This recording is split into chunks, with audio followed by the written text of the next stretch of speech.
Olá, querida turma do sétimo ano da Escola Cristã Eduardo Miller, aqui é o professor Rodrigo e essa é mais uma videoaula do nosso conteúdo de História. Bem, após a segunda avaliação, nós temos que dar continuidade aos estudos. Nós vimos todo o contexto das grandes navegações e as revoluções, as reformas protestantes e a contra-reforma católica, que foi assunto da nossa prova. Tivemos bastante notas 10, algumas notas também 7, 8, poucos 9. Bem, ao longo dessa semana vocês receberão suas provas, suas notas e poderão ver aonde erraram, aonde acertaram e se esforçar para na próxima avaliação continuar os bons resultados. Então, para dar seguimento, a gente vai abrir o nosso volume 2, né, o capítulo 7, a América e seus povos. Nós vamos entender agora, como foi a lógica da ocupação do continente americano a partir do contexto das grandes navegações. Então vamos lá. Abram aí na página 37. Antes de iniciar um novo assunto, nós temos aquelas três perguntinhas. A primeira delas é onde? O assunto que nós vamos estudar é o continente americano, tanto a América do Norte quanto a América do Sul. Quando vamos estudar os povos originários da América do Norte e do Sul, desde o ano 1000 a.C. até o século 16 depois de Cristo, que foi quando os europeus começaram a entrar em contato com esses povos. O contexto é o mesmo das grandes navegações na Europa. A partir dos europeus começarem a se lançar rumo ao Oceano Atlântico, eles vão encontrar e fazer contato com um continente que até então era desconhecido pela ciência, pela literatura que estava sendo desenvolvida ali na Europa. Então, muitas descobertas novas vão ser feitas. Então, para a gente não perder tempo, a unidade de vocês ela vai tratar principalmente de três povos que são considerados os povos pré-colombianos. O que significa povos pré-colombianos? Esse é um referencial, tá bom? É um referencial didático que os historiadores adotaram para melhor transmitir o conhecimento sobre esses povos. Mas é um referencial baseado essencialmente na ciência desenvolvida pela Europa. Por quê? Porque o referencial é Cristóvão Colombo. Cristóvão Colombo era um navegante espanhol a serviço da. Aliás, ele era genovês, desculpe, italiano, e estava a serviço da Espanha. Esse navegador fez um acordo com os reis de Espanha para que ele fosse navegar e encontrar novas rotas comerciais para a Índia. Mas durante esse acontecimento, ele acabou encontrando outros povos que habitavam o continente americano. Então, aqui na página 38, nós temos o texto dos povos pré-colombianos e vocês vão entender aqui no segundo parágrafo, grifem. Os povos que viviam nessas terras foram denominados pelos estudiosos de pré-colombianos em razão de habitarem o território antes da chegada de Cristóvão Colombo.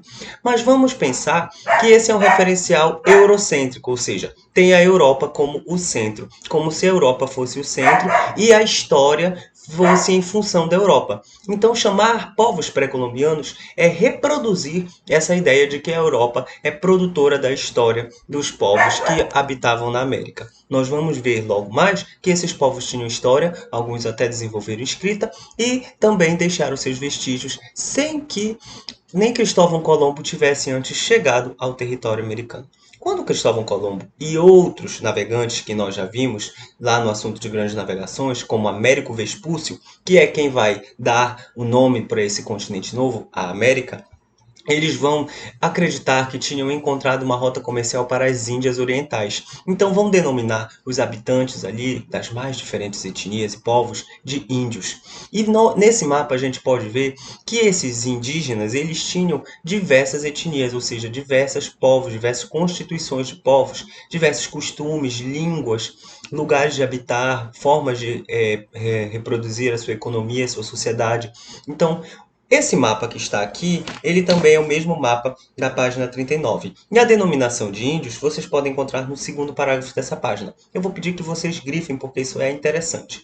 A partir desse mapa, vocês vão conseguir resolver a atividade da página 40, que é uma cruzada. Cruzadinha de linhas horizontais e linhas verticais, onde vocês deverão preencher com todos os nomes dos povos indígenas que estão retratados aí. Notem que também tem os povos indígenas do Brasil. Esse será o próximo assunto. E a gente também já estudou um pouquinho deles lá em estudos amazônicos, principalmente os povos que habitavam o território da Amazônia. Então, a atividade da página 40, vocês vão me enviar através do aplicativo Clipe Escola. Como vão fazê-la? Na página 39, vocês terão o mapa e onde esses mapas estão pintados tem um nome da etnia que habitava esse território. E aí a cruzadinha, ela completa com o nome de todos esses povos. São os iroqueses, os navajos, os comanches, os apaches, astecas, maias e incas. Nós vamos ver esses três últimos agora. Venham comigo, na página 40. Os maias foram os habitantes do território da América do Norte. Esses povos, eles não tiveram contato com os europeus. Nós vamos ver.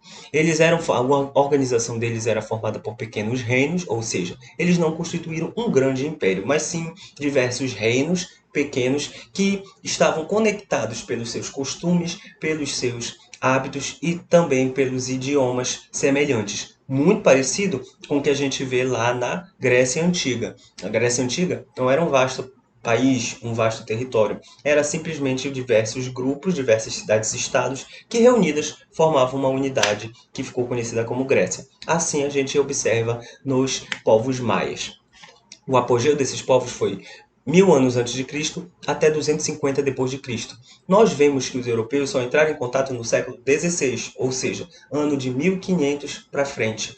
E os maias já tiveram seu apogeu em 250, ou seja, século III depois de Cristo. Então a gente vê que os povos maias habitaram esse território, deixaram seus legados culturais, seus registros, seus vestígios históricos desenvolveram-se em uma época muito anterior à chegada dos europeus, precisamente de Cristóvão Colombo. Por isso são chamados de povos pré-colombianos. Mas se nós não tomarmos Cristóvão Colombo como o ponto de partida ou a perspectiva para se observar a história, nós vamos ver que os maias eles são os povos originários da América do Norte. Eles tiveram seu declínio, ou seja, foram desaparecendo do mapa, seus sistemas foram sendo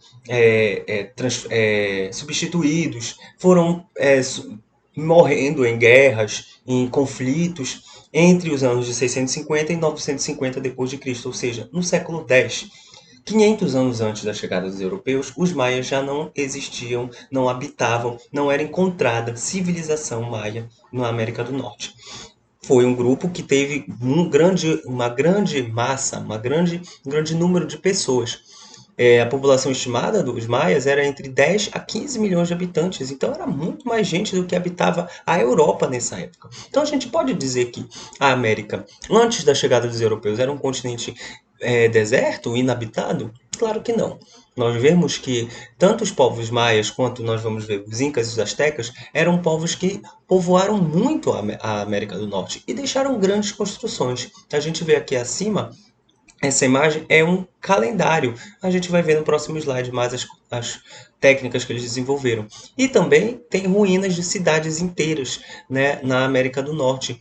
E vocês podem encontrar preservadas as construções dos maias. Esses locais são visitadíssimos por pessoas curiosas, por viajantes, por estudiosos ou por turistas. Os aspectos da vida cotidiana maia, eles estão contidos na página 42. A gente vai ver que a partir do estudo das ruínas das cidades, das construções de pirâmides, a gente percebe como eles construíam, não é? Fizeram grandes construções. Eles se organizavam em cidades-estado, muito parecido com aquela noção grega que eu já citei no slide passado. Eles tinham também a habilidade de fazer grandes construções, como pirâmides, escadarias, palácios, ruas pavimentadas, templos e campos de jogos, além das suas casas. Grifem o primeiro parágrafo da página 42.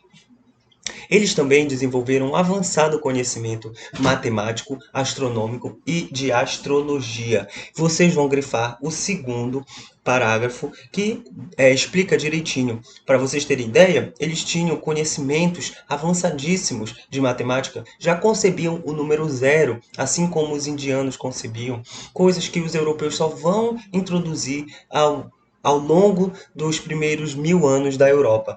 Então, eles faziam observações de astros e a precisão com que eles descobriam o movimento da Lua, o movimento dos planetas e a ocorrência dos eclipses é incrível. Até hoje, cientistas se debruçam sobre essas descobertas dos maias porque eram fenomenais e até hoje, com a mais avançada ciência, se constata que os maias, lá quase 2000 anos atrás, estavam corretos nas suas descobertas. Eles tinham a religião politeísta, ou seja, cultuavam diversos deuses, tá?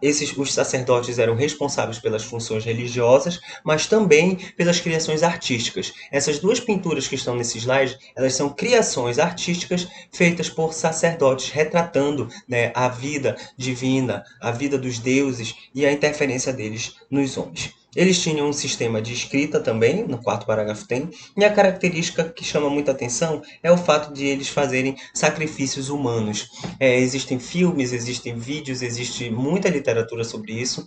Eles executavam rituais onde sacrificava-se humanos. Essa iconografia aqui está mostrando bem humanos sangrando, humanos mortos, sendo sacrificados em nome de divindades. Por último, eles desenvolveram a escrita e a pintura, como nós já mencionamos. Então, essa página 42 é muito interessante, ela traz todos os aspectos da vida cotidiana e os costumes dos povos maias. Outro povo que habitou também a América e foi conhecido como um povo pré-colombiano, mas nós sabemos que esse referencial é etnocêntrico, foram os astecas. Na página 43 a gente vai perceber que os astecas ocuparam o território onde é o atual México, o país do México. Tem um mapinha aí na página 43 e a gente vê diversas cidades. Tenochtitlan é a cidade mais importante do Império Azteca, mas também tinham outras cidades muito importantes como Totipan, Chacopan, Tolocar, Tlaxcolo e também Tlaxcala. São cidades que estavam ali perto do Golfo do México, né? Eram banhadas pelo oceano e isso proporcionou com que os povos astecas desenvolvessem um vasto império. A população estimada deles era de 6 milhões de pessoas e eles começaram a conquistar seus territórios no século XIV, né? Então, os astecas, eles habitavam o Vale do México e ali, a partir do ano de 1325, começaram a expandir-se e conquistar essas outras cidades, né? Então, eles formaram um vasto império. O regente desse império, a autoridade máxima, ficava com o título de Tlatoani. O imperador, quando da chegada dos espanhóis, era justamente um imperador asteca chamado Montezuma II. Nós vamos ver mais detalhes dele na página 44, tá bom? O contato dos astecas foram um povo que chegou a presenciar a chegada dos espanhóis ao continente americano. Então, quando os espanhóis chegaram no continente americano, os astecas estavam ali ocupando aquele território na mesma época, ou seja, contemporaneamente. Em 1519, os astecas entraram em contato com os espanhóis. Então, muito do que se sabe dos astecas também foi produzido por espanhóis que registraram seus registros escritos. Diferente dos maias, que a grande parte do conhecimento sobre os maias é através da arqueologia e da leitura dos registros que eles deixaram, os astecas eles deixaram também muitos registros através das observações dos europeus. Então, grande parte do que os europeus observavam nem sempre era fiel, porque os europeus tinham um costume diferente, eles costumavam estranhar muito os hábitos dos astecas. Mas os astecas se organizavam da seguinte forma: eles tinham uma distribuição de mercadorias, o comércio era feito através da troca de mercadorias e do pagamento de tributos. As cidades que os astecas iam conquistando eram obrigadas a pagar tributos, sejam eles em forma de mercadorias, comidas ou sob forma de trabalho, vender a força de trabalho. Os astecas eram altamente militarizados, o que proporcionou que eles conseguissem conquistar outras cidades. Eles se desenvolviam em uma sociedade hierarquizada, com a figura do imperador, a figura dos sacerdotes, a figura das pessoas, as pessoas que estavam ali organizando o governo e dos grandes trabalhadores e pessoas que vendiam sua força de trabalho. Existia uma divisão sexual do trabalho muito forte. Os homens tinham tarefas de acordo que eram responsáveis pelas tarefas agrícolas e as mulheres pelas tarefas domésticas, fiação e tecelagem. A gente vê que a tecelagem, a construção de roupas, era uma atividade valorizadíssima no Império Azteca. Grifem o primeiro parágrafo da página 44. Na página 45, a gente descobre que o idioma que eles falavam era o Nahuatl. O Nahuatl foi o idioma que é considerado uma das línguas nacionais do México desde o ano de 2003. Então a gente vê que pouco mais de 1 milhão de pessoas ainda fala esse idioma. Qual a valorização do México que o México faz desses povos, dessa herança, desses costumes que eram dos povos originários do seu país? Será que a gente dá esse mesmo valor para a cultura, para os costumes dos povos originários do Brasil? É um caso a gente a se pensar, não é? Para a gente refletir. E, por fim, os astecas eram politeístas também. Os sacerdotes eram responsáveis por fazer os rituais que, muitas das vezes, também envolviam sacrifícios humanos.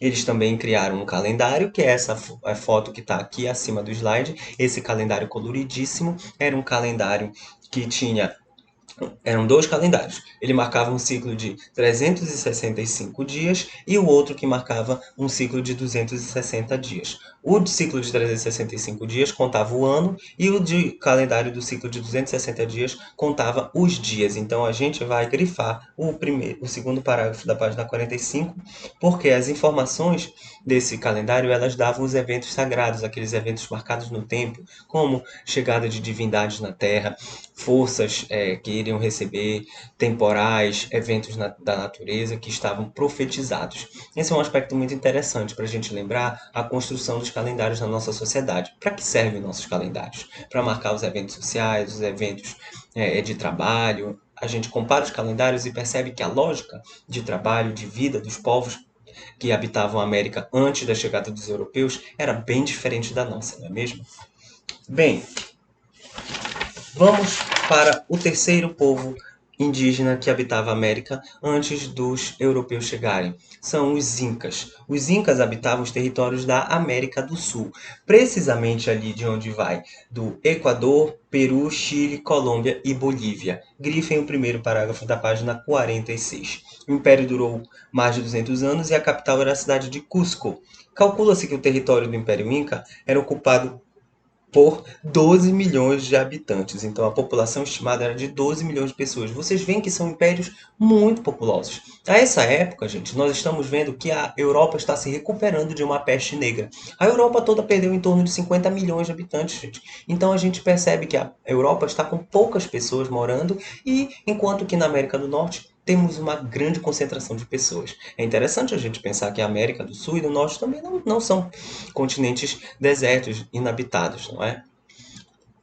Os Incas também se organizaram em um império que tomou dimensões grandes, porque foi trazendo todos esses países, é uma extensa faixa territorial. Vocês têm aqui no mapa da página 46 a faixa territorial ocupada pelo Império Inca. Eles têm o idioma Quechua. O idioma Quechua, até hoje, ele é falado no Peru. O país onde hoje é o Peru é onde vai se concentrar as principais capitais, a capital do Império, Cusco, e onde vai se concentrar ali os grandes palácios, a moradia dos governantes. Então, por isso que hoje o Peru é o país que mais pode nos ensinar sobre a herança desse povo inca que habitou aqui a América do Norte. A gente vê, gente, que esses povos eles estavam organizados em sistemas de dominação imperial através da troca, cobrança de tributos. Então, cidades que eram dominadas pelo imperador, elas tinham que dever pagar tributos para a capital Cusco. Isso enriqueceu muito, não é, os impérios. A gente vê aqui nas imagens também o imperador que foi conhecido como Atahualpa, o último imperador quando os europeus chegaram, ele está representado com o sol, com duas serpentes denotando a inteligência, entre duas colunas, com adornos de ouro, significando que os europeus retrataram ele como uma pessoa sábia de aspectos divinais. Ao lado dele está Viracocha. Viracocha é a divindade responsável pela criação do mundo na cosmologia inca. A cosmologia significa o conjunto, a reunião dos saberes que explicam a vida, a sociedade, o universo daquele povo. Então, na cosmologia inca, nós vemos que eles também eram politeístas, e o imperador, como o Atahualpa, ele tinha um caráter vitalício. Ele ficava no poder até o fim da sua vida e passava o poder para o seu filho. Então, gente, Na página 47, nós vemos os aspectos da vida cotidiana. E eu trago aqui duas imagens interessantíssimas. A primeira, aqui acima, retrata a agricultura. A agricultura dos povos incas era baseada na cultura do milho e da batata. E como eles habitavam regiões montanhosas, como vocês podem observar através dessas duas imagens, eles tinham uma prática, uma técnica que se chamava terraceamento. Então vocês vão grifar o primeiro parágrafo da página 47, que ela mostra, ela descreve essa técnica. O terraceamento era uma técnica que visava aproveitar áreas férteis dos territórios que os incas ocupavam. Como nós vimos, territórios montanhosos são pouco férteis, dão pouca parte para que se tenha cultivo de gêneros alimentícios, né? A maior parte dos territórios montanhosos é feito por rocha. Pouca terra firme ali, terra fértil é encontrada. Então, para aproveitar, era feita essa técnica na montanha chamada terraceamento, em que se fazia vários andares nas encostas das montanhas, e esses andares eles irrigavam, né? O andar de cima recebia a chuva e irrigava os andares de baixo, e assim melhorava a agricultura. A foto que está aqui nesse slide ao lado é a foto que retrata a cidade sagrada de Machu Picchu. Essa cidade, ela está aqui retratada na página 47 de vocês, e vocês vão grifar o segundo parágrafo da página 47, que descreve: era uma cidade conhecida como uma cidade sagrada. Ela era feita, a arquitetura dela é muito interessante de se observar. Ela era feita em níveis. Gente, essa cidade, ela tem muitos anos. Ela foi construída a 2.000 metros de altitude, na encosta de uma montanha, e ela era uma espécie de fortaleza para a defesa do Império Inca. E a cidade ficou escondida, coberta pela mata, durante 4 séculos, até que em 1911 ela foi encontrada por exploradores, por arqueólogos, e hoje ela é um verdadeiro santuário dos costumes para se observar como os incas habitaram o território, né, da América do Sul há mais de 500 e 600 anos. Então, hoje se paga, né, a entrada em Machu Picchu é US$ 50. Ela é uma cidade turística. Vocês podem ver que diversos turistas estão ali perto observando essa cidade, né? Eles podem adentrar a cidade e andar pelos muros que foram construídos há mais de 600 anos. Então a gente vê, gente, que é um legado cultural muito rico que está ali presente no Peru, tá bom? A gente vê também que os povos eles eram muito versados em matemática e na astrologia também. Eles puderam construir, através dos conhecimentos que desenvolveram, ruas, palácios, pavimentos. Então tinha uma grande urbanização do Império Inca. Também eram politeístas. Eles também, na página 48, como a gente pode ver, eles desenvolveram maneiras de contar, contabilizar, utilizar matemática através do ábaco, que é um instrumento que com certeza a professora Delma mostrou para vocês em algum momento da trajetória da matemática, e também o Maita Kappa. O Maita Kappa foi um imperador que instituiu os quipos, que são cintos de lã utilizados para contar números. Aqui na página 47 vocês podem ver um quipo. Então, aqui no último parágrafo da página 48, antes da seção Organizando a História, tem um ponto muito interessante que eu gostaria de chegar. Apesar de toda a militarização do povo inca, eles também foram conquistados facilmente pelos europeus com uma estratégia vil, que era de estimular conflitos dentro do próprio povo. Nós vimos que tanto os incas quanto os astecas, eles dominavam seus povos vizinhos, obrigavam-nos a pagar tributos e a render obediência para a capital. Isso vai fazer com que gere certos conflitos internos entre essas cidades que são dominadas. Os europeus e espanhóis, quando chegaram, eles vão fomentar esses conflitos internos para enfraquecer esses impérios e aí conseguirem tomar. A conquista da América, ela foi derramada de sangue.